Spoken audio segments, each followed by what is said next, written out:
If you want to build a successful chiropractic practice, you have to have a great team.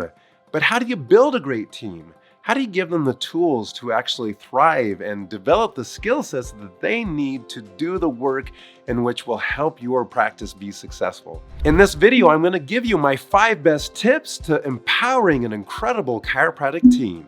Let's go.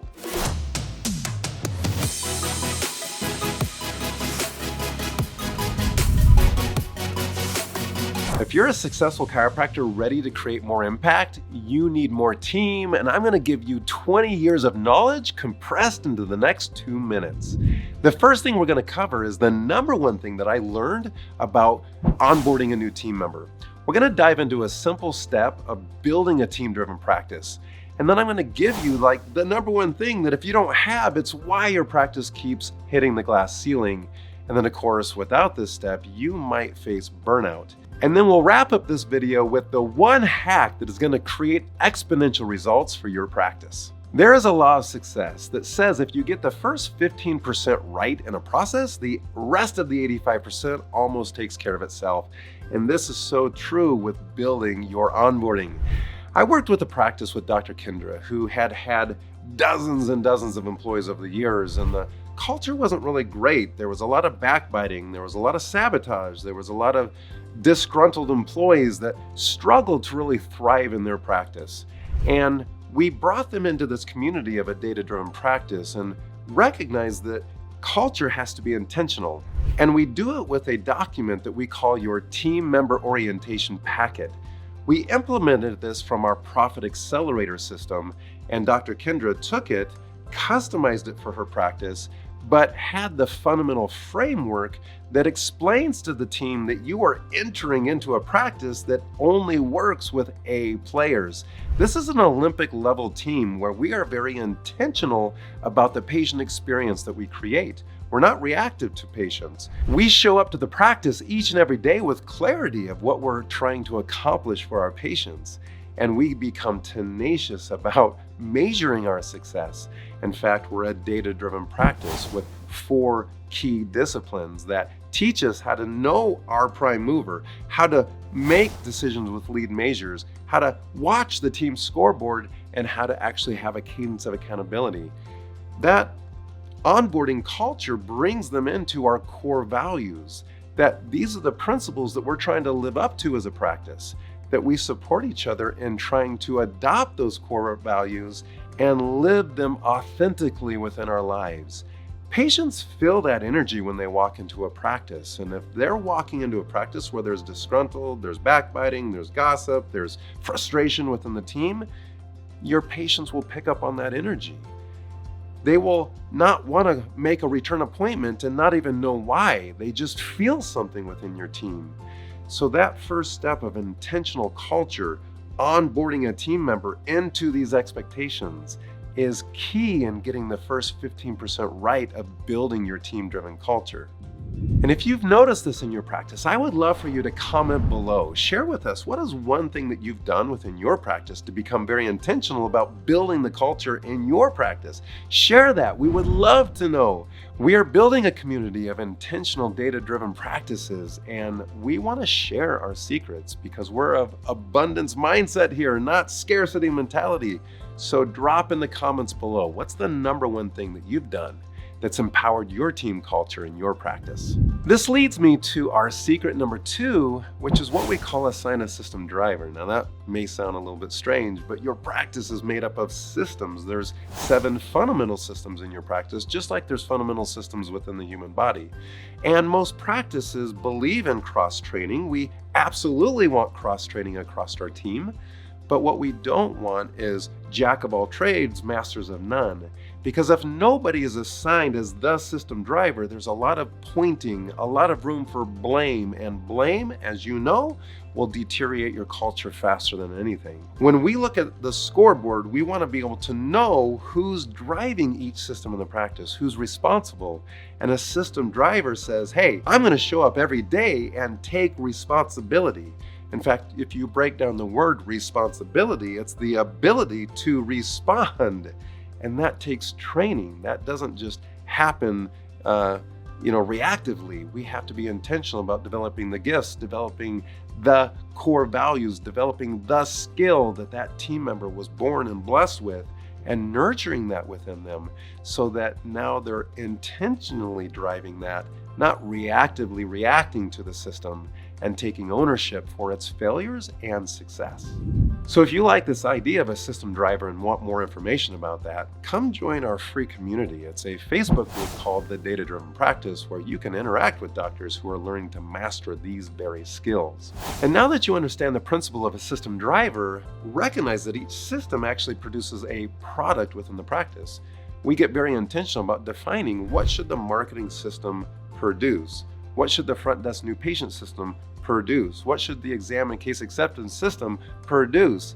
And working with one of our case managers, we train them on the data that they generate.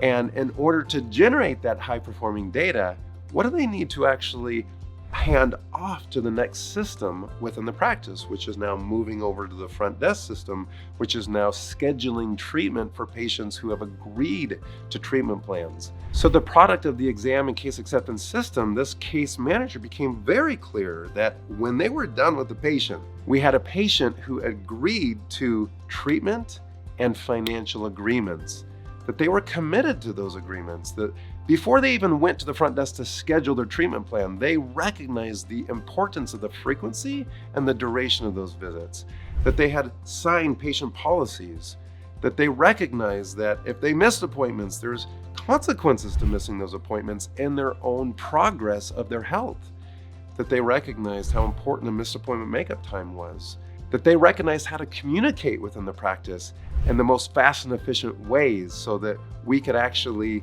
move them through their treatment plan effortlessly and easily. Imagine a case manager creating this product and handing them off to the next system. This now creates such a beautiful experience for the next system because the patient's already trained and has made these agreements with intentionality and financial agreements already set up and made.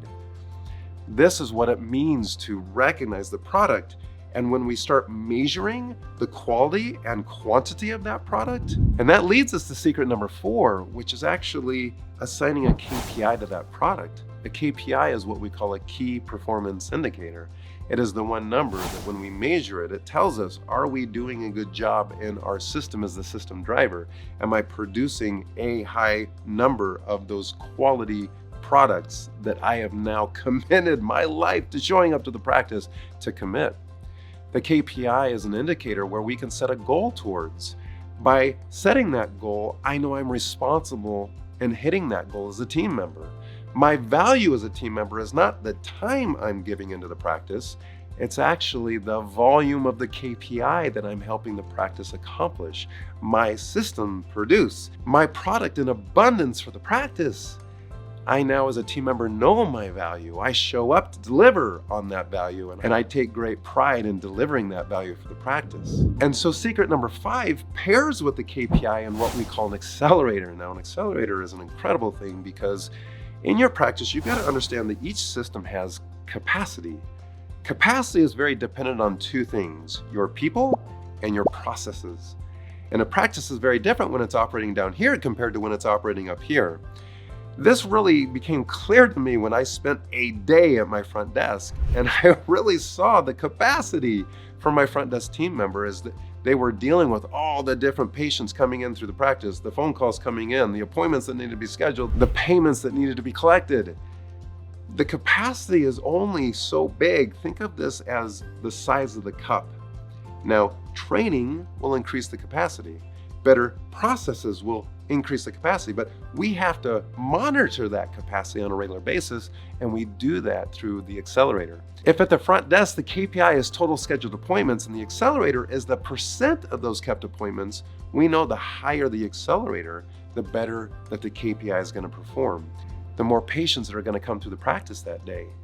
And we know we've mastered our skill when that accelerator is higher. And if we get those 2 things moving in the right direction, pretty soon we're going to hit capacity. Do we need to add more team? Do we need to add more hours? How do we increase capacity within the practice? And that's your job as the practice owner to strategize with your team on how to work on people and processes, how to support them, and increase those two things. And that's how we scale. And if you geek out about this like I do, like I get so passionate about this because I saw the power of what happens when practices scale. I saw the patient volumes skyrocket. I saw communities change. I saw more chiropractic miracles happening. And that's what I want to be a part of. So I developed a system called the Profit Accelerator System. It is the key system of how to turn your data into dollars, how to implement these 5 steps into your practice, and for it to feel natural, for your team to love this culture. And we re-onboard the team into this new culture, and it is a game changer in changing practices. In fact, one of our doctors in 6 short months literally doubled his collections by simply implementing the Profit Accelerator System. If this system sounds too good to be true, then simply book a call and we'll show you these steps and how quickly you can implement this and transform your practice into turning your data into dollars through the Profit Accelerator System. And so go ahead and book a free call today.